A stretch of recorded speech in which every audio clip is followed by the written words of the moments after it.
میرے خیال میں آپ بیٹھے تھے میرے ابا. بہت شکریہ. میرا خیال تھا کہ شاید شروع میں مل جاتی، لیکن خیر. بسم اللہ الرحمن الرحیم.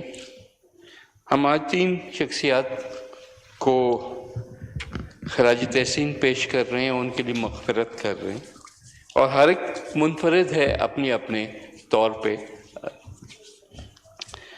پرویز ملک صاحب کی میں بات کروں گا، کیونکہ آج جو کنڈولنس سیشن ہے وہ خاص طور پہ ایز اے سٹنگ ممبر ان کے لیے کیا جا رہا ہے.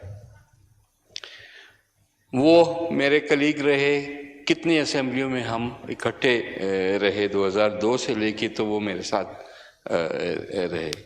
پھر آہستہ آہستہ ان کا باقی جو خاندان ہے، اس سے پہلے ان کی بہن یاسمین رحمان بھی ہماری کلیگ رہیں، ہماری پارٹی کی تھیں، اور پھر ان کے فیملی کے جو دوسرے ممبرس ہیں وہ اب بھی موجودہ ہیں. ہم کبھی اکٹھے ہوتے تھے اپوزیشن میں، کبھی ہم ایک دوسرے کے سامنے یوں بیٹھتے تھے، لیکن رشتہ بھائیوں والا تھا. ان کا جو اپارٹمنٹ ہے اور میرا تقریباً ساتھ ہی ہیں، اور اکثر و بیشتر ہماری جو ملاقات ہے وہ وہاں پہ ہوا کرتی تھی. ایسے شخص جو ہیں وہ بہت کم آپ کو ملیں گے.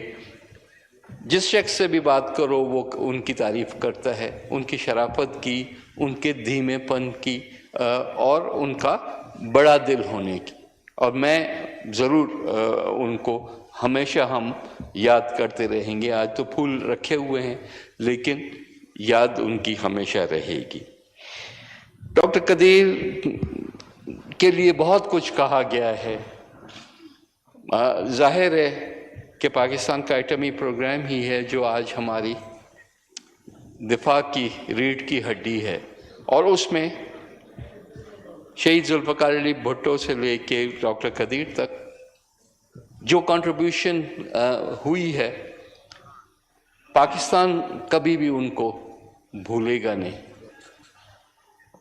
ہم نے دونوں کے ساتھ زیادتی کی، دونوں کو وہ اعزاز نہیں دیا ان کی زندگی میں جس کے وہ مستحق تھے، اور آج ہم بعد از مرگ ان کے لیے قصیدے گا رہے ہیں. یہ عجیب کیا قوم ہے جو کہ اپنے چلے جانے کے بعد لوگوں کو ہم سراہتے ہیں، اور ان کی زندگی میں جو ہے وہ ہم ان کو وہ عزت اور وہ مقام نہیں دیتے، بلکہ اور تنگی اور مشکل دیتے. عمر شریف ہمارے ملک کا ایک بڑا نام انٹرٹینمنٹ ورلڈ کا، اور جہاں ہم اور پریشانیوں میں پھنسے ہوئے ہیں وہاں سے ہمیں نکالنے کا ان کا جو طریقہ تھا وہ منفرد تھا. تو تینوں شخصیات کے لیے ہم نہ صرف دعا کرتے ہیں، دعائے مغفرت کرتے ہیں، بلکہ یہ بھی دعا کرتے ہیں کہ اللہ تعالیٰ ہمیں توفیق دے کہ ہم اپنے ہیروز کو ان کی زندگی میں پہچانیں اور ان کو وہ قدر دیں